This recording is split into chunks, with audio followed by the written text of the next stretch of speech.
आपका यूनिक प्रज्ञान यूट्यूब परिवार में मैं प्रज्ञान सर हार्दिक स्वागत करता हूं, वंदन करता हूं, अभिनंदन करता हूं। प्यारे साथियों, अगर आप बीपीएससी से जुड़ने वाली शिक्षक भर्ती परीक्षा की तैयारी कर रहे हैं तो आपके लिए वीडियो होने वाला है काफी महत्वपूर्ण। तो आज की इस प्रैक्टिस सेट कॉल करना प्रारंभ करने से पूर्व अगर वीडियो को पहली बार देख रहे हैं तो चैनल पर नए हैं तो कृपया चैनल को सब्सक्राइब, वीडियो को लाइक और शेयर करना बिल्कुल न भूलें। बिना समय गंवाए प्रारंभ करेंगे पाठचर्या और देखेंगे प्रैक्टिस सेट का आज का पहला प्रश्न। पहला प्रश्न है कि तज़किरा-ए-शुअरा हिंदी नामक ग्रंथ की रचना किसने की? और इस प्रश्न का जवाब आपने चयनित किया होगा मौलवी करीमुद्दीन को विकल्प बी के साथ। बिल्कुल सही जवाब। इस्तवार दलाल तृतीयोर इंदो हिंदुस्तानी नाम से गारसाद अत्तासी ने लिखा था हिंदी साहित्य इतिहास ग्रंथ। वहीं आचार्य हजारी प्रसाद द्विवेदी जी ने हिंदी साहित्य की भूमिका और हिंदी साहित्य का आदिकाल नाम से साहित्य इतिहास ग्रंथ लिखा है। आगे बढ़ते हैं और देखते हैं प्रश्न संख्या 2 को कि आचार्य शुक्ल द्वारा लिखित हिंदी साहित्य का इतिहास काशी नागरी प्रचारणी सभा द्वारा हिंदी शब्द सागर की भूमिका में किस शीर्षक से जनवरी 1929 ईस्वी में प्रकाशित हुआ था?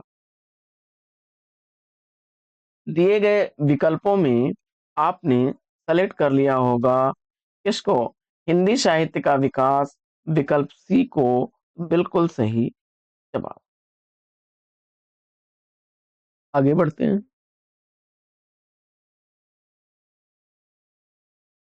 हिंदी साहित्य विमर्श नामक हिंदी साहित्य इतिहास ग्रंथ का लेखक पूछा जा रहा है और तीसरे प्रश्न का सही जवाब पद्मलाल पुन्नालाल बख्शी, विकल्प बी को चुना आपने। बिल्कुल सही उत्तर। आगे, रीतकाल के संबंध में कौन सा सुमेलित नहीं है? प्रश्न संख्या 4 में सही जवाब चुनिए। तो रामाशंकर शुक्ल रसाल ने कलाकाल कहा, मिश्र बंधुओं ने अलंकृत काल कहा और आचार्य विश्वनाथ प्रसाद मिश्र ने श्रृंगार काल कहा। लेकिन आचार्य रामचंद्र शुक्ल जी ने इसे क्या कहा है? रीति काल कहा है, न कि रीति काव्य कहा है। रीति काल, रीति काल। अथवा उन्होंने पूर्व मध्यकाल नाम दिया था, पूर्व मध्य काल। आगे,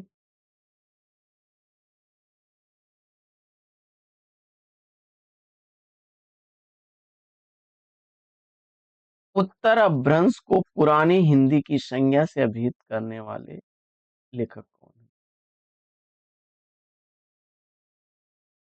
प्रश्न संख्या 5 का सही जवाब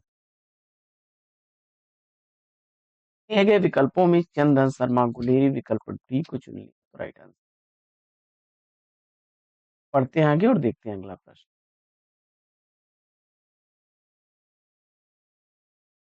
अगला प्रश्न है हिंदी साहित्य के संदर्भ में गारसा दत्तासी का किस रूप में उल्लेख किया जाए?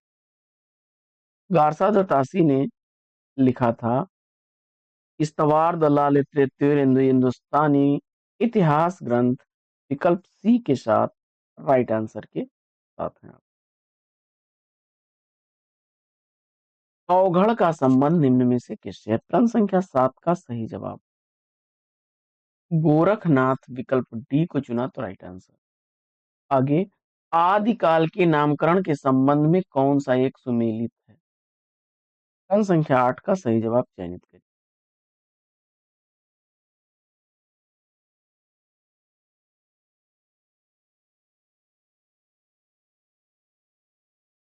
मिस्र बंधुओं ने कहा है आरंभिक काल या प्रारंभिक काल, तो विकल्प ए के साथ आप सही जवाब के साथ चारण काल कहा था। चारण संधि काल एवं चारण काल कहने वाले कौन हैं? राम कुमार वर्मा जी हैं। राम कुमार वर्मा जी ने कहा। सिद्ध सामंत काल की संज्ञा दी है राहुल सांकृत्यायन ने। राहुल शांकृत्यायन ने सिद्ध सामंत काल कहा। इसके बाद बीज वपन काल आचार्य विश्वनाथ ने कहा था, हजारी प्रसाद द्विवेदी जी ने इसे आदिकाल कहा है।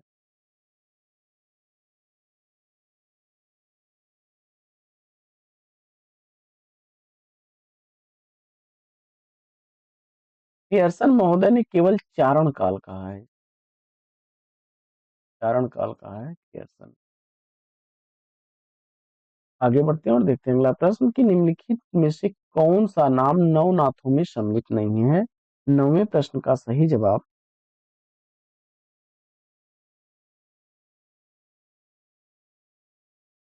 पाद सिद्धों में आते हैं। विकल्प बी को चुना आपने तो राइट आंसर। परमाल रासो ग्रंथ का एक चर्चित खंड कौन सा है? आप जानते हैं चार्ल्स इलियट ने जो है उसी का एक खंड आल्हा नाम से प्रकाशित कराया था, जिसमें आल्हा और उदल की वीरता का वर्णन है। बढ़ते हैं आगे और देखते हैं अगला प्रश्न कि मोको कहाँ ढूंढे रे बंदे, मैं तो तेरे पास में। यह पंक्तियां किस भक्तकालीन कवि की हैं? और कबीरदास उत्तर चुन करके इस प्रश्न का सही उत्तर दिया आपने। आगे बढ़ते हैं और देखते हैं अगला प्रश्न कि माला जपौ न कर जपौ, जिभ्या कहो न राम, सुमिरन मेरा हरि करे, मैं पाया विश्राम।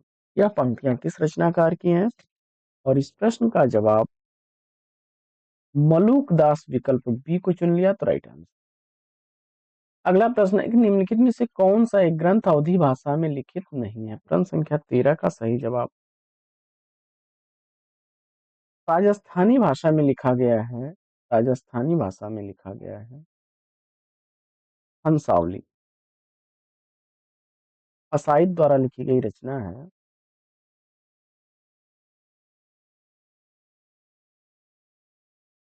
मधुमालती मंझन की रचना है। इंद्रावती नूर मोहम्मद की है। वहीं चंदायन मुल्ला दाऊद की है और तीनों ही रचनाएं अवधी भाषा में है। नूर मोहम्मद की रचना है इंद्रावती, मधुमालती मंझन की है, चंदायन मुल्ला दाऊद की है। आगे बढ़ते हैं और देखते हैं अगला प्रश्न।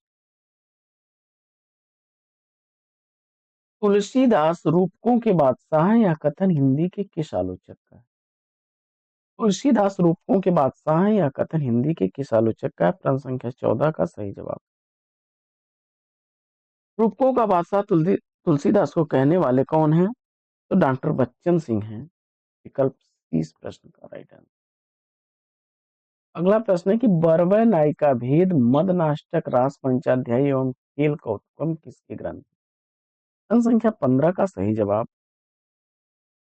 फहीम दास को चुना आपने विकल्प ए के साथ। बिल्कुल सही जवाब। आइए बढ़ते हैं आगे और देखते हैं 16वां प्रश्न। 16वां प्रश्न है कि रामानुजाचार्य का जन्म कहाँ? रामानुजाचार्य का जन्म कहाँ हुआ था? प्रश्न संख्या 16 का सही जवाब आपने कांचीपुरम, विकल्प बी को चुन लिया राइट आंसर। आगे निम्नलिखित में से कौन सा वाद या मत सही सुमेलित नहीं? प्रश्न संख्या 17।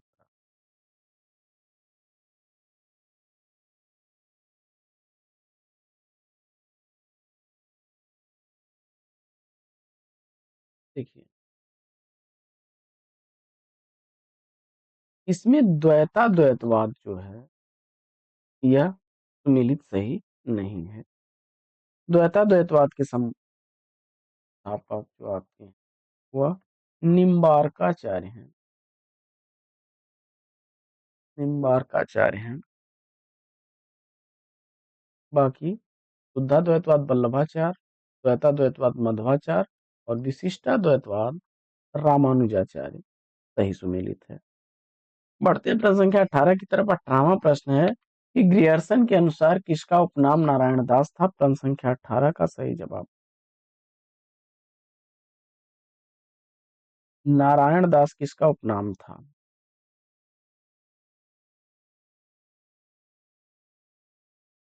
नाभा दास को अगर आपने चुना है, बिल्कुल सही जवाब विकल्प। अगला प्रश्न है, हितजू को मंगल किसकी रचना है? और चतुर्भुज दास उत्तर चुन करके इस प्रश्न का सही जवाब दिया। द्वादश यश हितजू मंगल भक्ति प्रकाश, ये इनकी कुछ प्रमुख रचनाएं आचार्य शुक्ल ने बताई हैं। अगला प्रश्न है कि राजतुल हकायक इंद्रावती अनुराग बांसुरी के रचयिता कौन है? जवाब में आपने सेलेक्ट किया होगा किसको? नूर मोहम्मद को। तो विकल्प सी के साथ बिल्कुल सही जवाब। अगला प्रश्न है कि निम्नलिखित में से कौन सी रचना तुलसी द्वारा नहीं लिखी गई है? तो देखिए, बरवे रामायण, रामाज्ञा प्रश्न और कृष्ण गीतावली, तीनों रचनाएं किसकी हैं? तुलसीदास की हैं। रामचंद्रिका केशव दास की रचना, केशव दास की रचना। विकल्प डी इस प्रश्न का सही। पढ़ते हैं आगे और देखते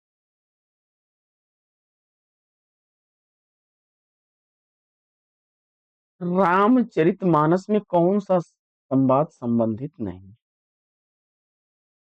प्रश्न संख्या 22 में रामचरितमानस में दशरथ राम संवाद में शिव पार्वती संवाद, याज्ञवल्क्य और भारद्वाज का संवाद तथा काकभूषुंडी और गरुण जी का। अगला प्रश्न है कि किस संप्रदाय में कृष्ण को प्रमुख स्थान प्राप्त नहीं है? प्रश्न संख्या 23 का सही जवाब। आधा वल्लभ संप्रदाय, विकल्प बी को चुना आपने, तो राइट आंसर। पढ़ते हैं आगे और देखते हैं अगला प्रश्न। प्रश्न संख्या 24 है कि निम्नलिखित में से कौन सा एक कवि अष्टछाप में सम्मिलित नहीं है? प्रश्न संख्या 24 का सही जवाब।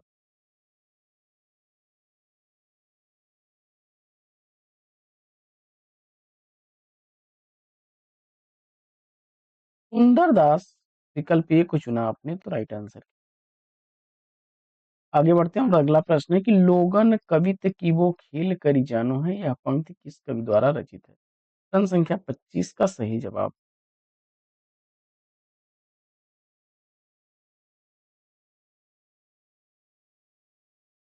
लोगन कवित की वो खेल करी जानो है, यह ठाकुर की पंक्तियां हैं। विकल्प सी राइट आंसर। केशव दास की जो रामचंद्रिका है, रचना कब हुई? और उत्तर में 1601 ईस्वी, विकल्प बी को चुना, तो राइट आंसर।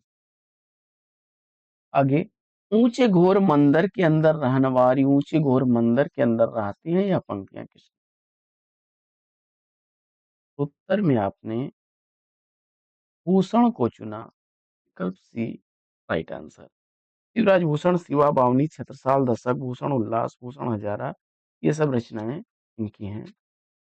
बढ़ते हैं आगे और देखते हैं अगला। प्रश्न संख्या 28 का सही जवाब चयनित करना है, कूट मिलान करना है आपको। आयकर भेद से संबंधित ग्रंथ है श्रृंगार मंजरी आचार्य चिंतामणि का। केशवदास की इसमें रतन बावनी है। रहीम दास की है नगर शोभा, वहीं सेनापत की है कवित रत्नाकर।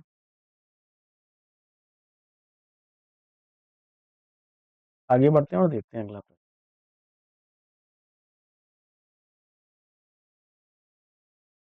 अगला प्रश्न है,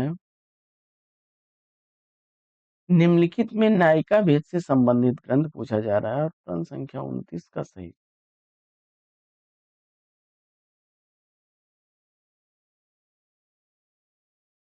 रसराज, श्रृंगार मंजरी और कवि प्रिया, तीनों ही ग्रंथों में नायिका भेद से संबंधित है। तो विकल्प डी इसका सही जवाब हो जाएगा।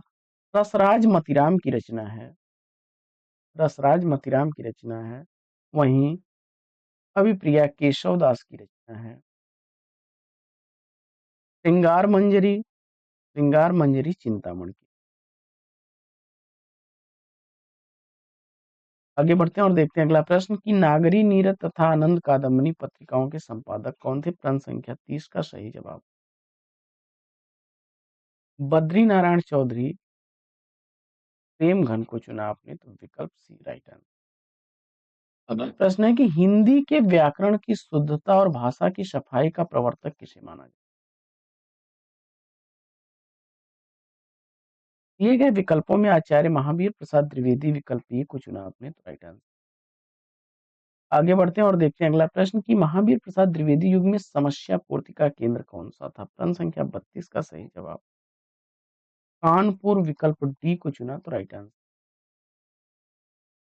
आगे बढ़ते हैं और देखते हैं अगला प्रश्न। अगला प्रश्न है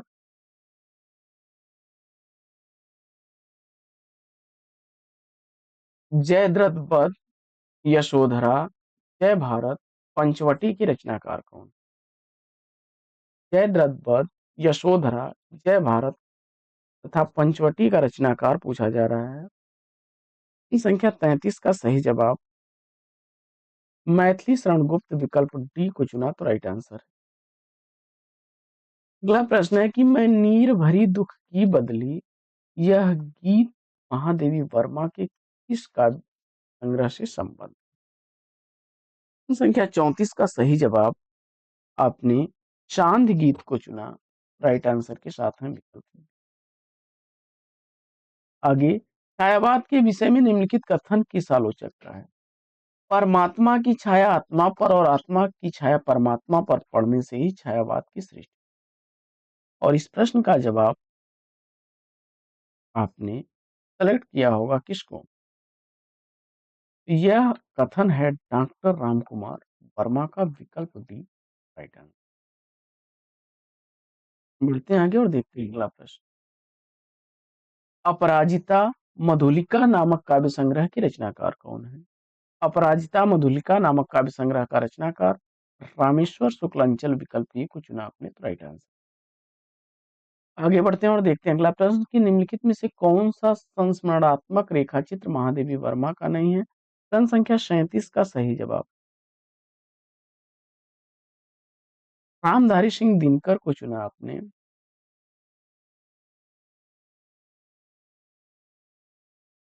लिखा गया है एक कौन सा संस्मरण और श्रद्धांजलियां जो है रामधारी सिंह दिनकर का है, ताकि पथ के साथ ही स्मृति की रेखाएं और अतीत की चलचित्र महादेवी वर्मा जी का है। आगे बढ़ते हैं और देखते हैं अगला प्रश्न कि माखनलाल चतुर्वेदी की पुष्प की अभिलाषा नामक कविता लिखने पर क्या कहा जाने लगा उन्हें? प्रश्न संख्या 38 एक भारतीय आत्मा के नाम से, विकल्प सी को चुना, तो राइट आंसर। आगे है कि वियोगी होगा पहला कवि आह से उपजा होगा गान, उमड़ कर आंखों से चुपचाप वही होगी कोई कविता अनजान। यह किसकी पंक्तियां हैं? और दिए गए विकल्पों में आपने सुमित्रा नंदन पंत विकल्प ए को चुना, तो राइट आंसर। आगे अगला प्रश्न है कि प्रिय प्रवास कल्पलता तथा रस कलश के रचनाकार कौन? और उत्तर में आपने अयोध्या सिंह उपाध्याय हरिऔध, विकल्प ए को चुना, तो सही जवाब। आगे बढ़ते हैं और देखते हैं अगला प्रश्न कि नवीन किस कवि का उपनाम है? प्रश्न संख्या 41 का सही जवाब चयनित। और दिए गए विकल्पों में आपने पाल कृष्ण शर्मा, विकल्प ए को चुन लिया, तो राइट आंसर। अगला प्रश्न है कि निम्नलिखित में से कौन सी रचना सुमिलित नहीं? संख्या 42 का सही जवाब चयनित करें।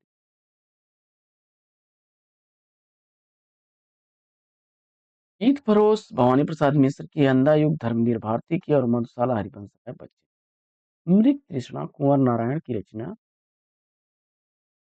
बल्कि हरिनारायण व्यास की रचना। इसकी है हरिनारायण व्यास की। अगला प्रश्न है नदी के द्वीप, भग्नदूत और चिंता नामक कविताओं के रचनाकार कौन? काफी चर्चित रचनाएं हैं और सारे ही काव्य संग्रह अज्ञेय जी के हैं, विकल्प सी को चुना आपने तो राइट आंसर। चलम हरी घास पर क्षण भर बावरा हेरी आंगन के पार द्वार, परंपरा भी पथगा, एक बूंद सहसा उछली, कोठरी की बात, ये सब रचनाएं अज्ञेय जी की हैं। आगे बढ़ते हैं और देखते हैं अगला प्रश्न। अगला प्रश्न है, निम्नलिखित में से कौन सा काव्य संग्रह निम्नलिखित में से कौन सा काव्य संग्रह कुंवर नारायण, आपको जवाब बताना है। फटाफट आंसर चयनित करिए। प्रश्न संख्या 44 का सही जवाब क्या बनेगा? और हाशिए का गवाह कुंवर नारायण की रचना है।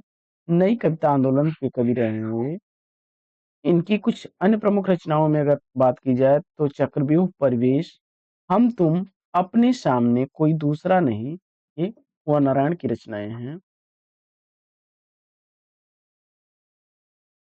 विकल्प डी के साथ आप राइट आंसर के साथ हैं। पढ़ते हैं आगे और देखते हैं अगला। अगला प्रश्न है कि सागर मुद्रा, इत्तलम और आंगन के पार द्वार, यह रचनाएं किस कवि की हैं? प्रश्न संख्या 45 का सही जवाब अज्ञेय को चुना आपने तो सी विकल्प राइट आंसर। अगला प्रश्न है कि सोए पलाश दहकेंगे शीर्षक नवगीत संग्रह के रचनाकार कौन? तो नवगीतकारों में चर्चित रचनाकार नचकेता को चुना आपने तो बिल्कुल सही जवाब विकल्प। आदम कद खबरें सुलगते पसीने, पसीने के रिश्ते, लिखेंगे इतिहास, बाइस्कोप का गीत, ये प्रमुख रचनाएं हैं नचकेता की। अगला प्रश्न है कि अलका जयशंकर प्रसाद के किस नाटक की पात्र है? प्रश्न संख्या 47 में सही जवाब चंद्रगुप्त, विकल्प ए को चुन लिया तो राइट आंसर के साथ।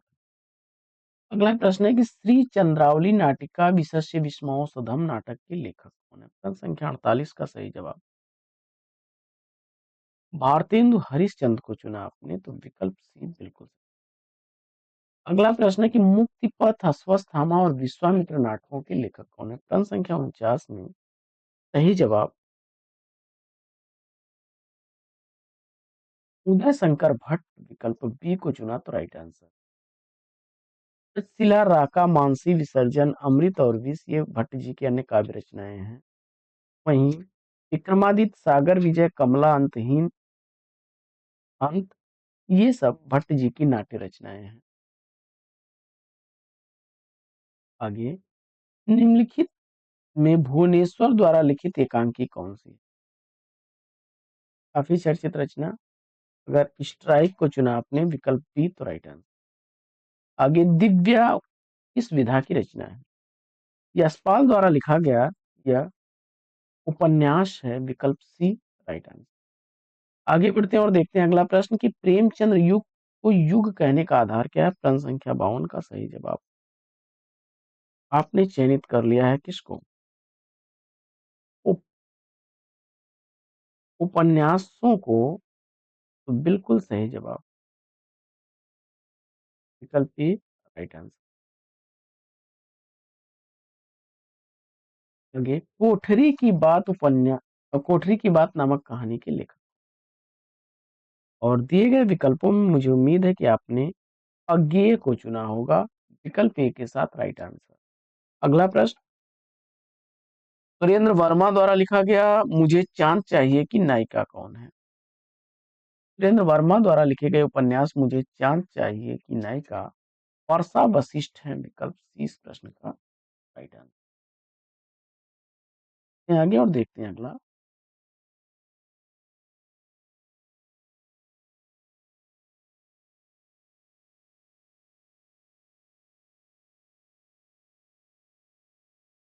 यह प्रश्न है कि श्रद्धा, भक्ति, करुणा, लज्जा आदि विषयों पर किसने निबंध, और प्रश्न संख्या 55 का सही जवाब आचार्य रामचंद्र शुक्ल, विकल्प बी को चुन लिया तो राइट आंसर।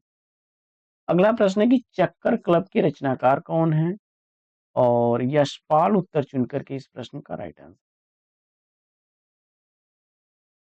यह व्यंग लेख है, पिंजरे की उड़ान, फूलों का कुर्ता, धर्म युद्ध, सच बोलने की भूल, ज्ञान दान वो दुनिया आदि यशपाल की कुछ कहानियां हैं। आगे, इनमें से किस कृति का आधार कठोपनिषद है?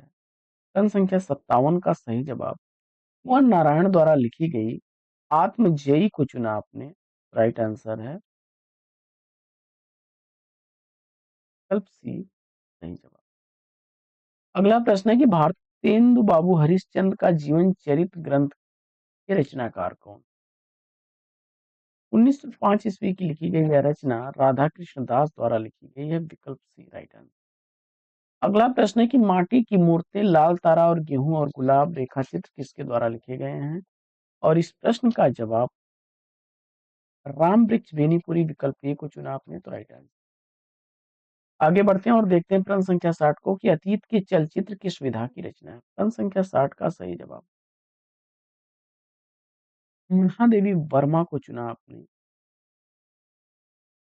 महादेवी वर्मा द्वारा लिखे गए अतीत के चलचित्र की विधा पूछा जा, तो रेखा चित्र आपने चुना। विकल्प बी राइट आंसर। आगे, नेपाली क्रांति को लेकर लिखा गया रिपोर्टाज पूछा जा रहा है।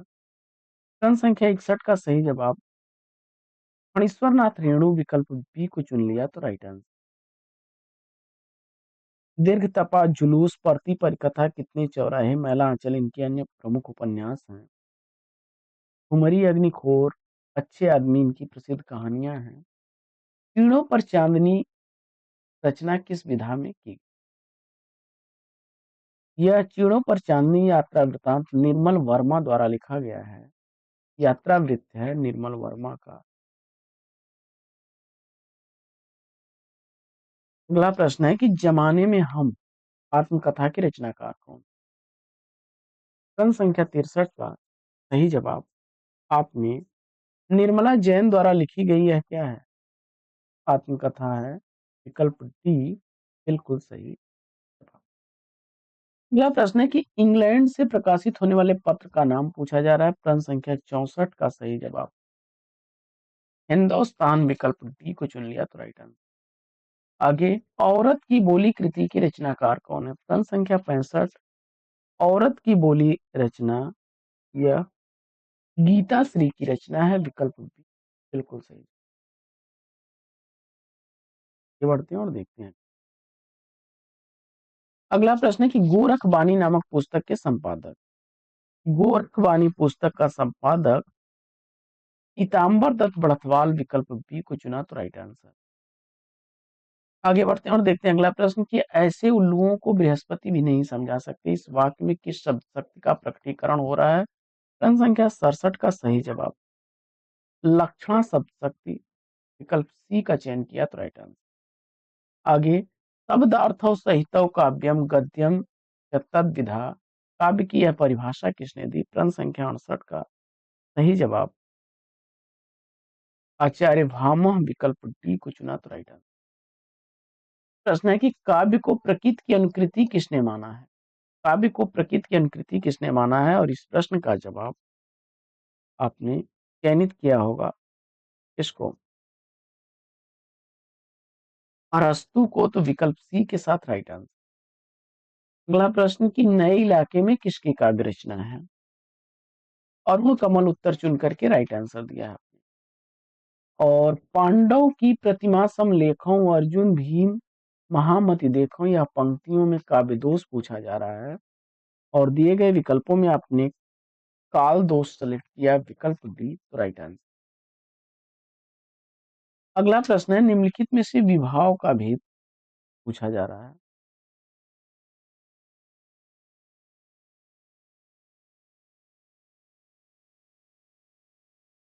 इसमें आलंबन और उद्दीपन विकल्प डी को चुना आपने, तो राइट आंसर है। ये विभाव का अर्थ होता है कारण, जिस कारण से हृदय में भाव उत्पन्न होते हैं वही विभाव कहलाता है। और यह दो तरह का होता है, एक आलंबन होता है और एक उद्दीपन होता है। जिस मुख्य भाव या वस्तु के कारण मन में भाव उत्पन्न होते हैं वे आलंबन होते हैं। और जो अस्थाई भावों को जागृत करने का काम करते हैं, तीव्रता उसमें लाते हैं, वे उद्दीपन कहलाते हैं। उद्दीपन यानी उद्दीप्त करना, आलंबन यानी जिसके सहारे से। अगला प्रश्न है कि मंगल करनी कलिमल हरनी तुलसी कथा रघुनाथ की इन पंक्तियों में छंद पूछा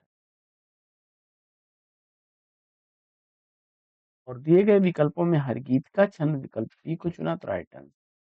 आगे, बूंद अघात सहे गिर कैसे खल के वचन संत सहजई से, यह पंक्तियों में अलंकार पूछा जा रहा है। प्रश्न संख्या 74 का सही जवाब उदाहरण अलंकार विकल्प बी को चुना तो राइट आंसर। पढ़ते हैं आगे और देखते हैं अगला प्रश्न।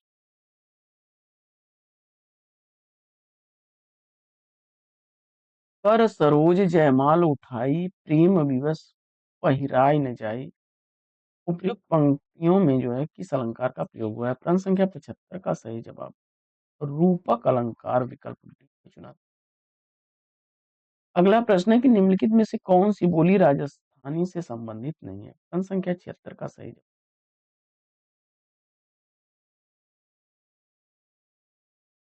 मगही को चुना तो विकल्प ए राइट आंसर। अगला प्रश्न है कि राजभाषा से क्या तात्पर्य है। प्रश्न संख्या 77 का सही जवाब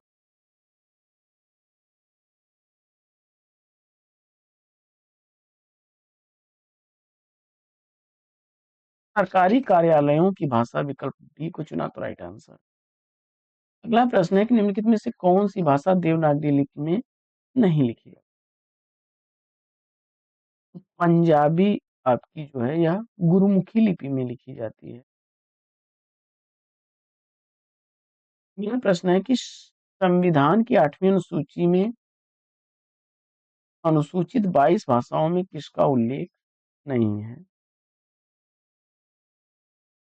अंग्रेजी भाषा विकल्प डी को चुना तो राइट। विभाषा से क्या आशय है। किसी एक प्रांत की बोली को भी भाषा कहते हैं, विकल्प डी राइट आंसर। तो आज की इस पाठचर्या में साथियों लेंगे यहीं पर विराम। वीडियो कैसा लगा कमेंट्स करके जरूर बताइए। फिर मिलते हैं आपसे अगली वीडियो में एक नया प्रश्न, एक नया टॉपिक, एक नया अंदाज में। तब तक के लिए लेंगे आपसे विदा। आपका जीवन मंगलमय हो। बेस्ट विशेष बेस्ट ऑफ लक। जय हिंद।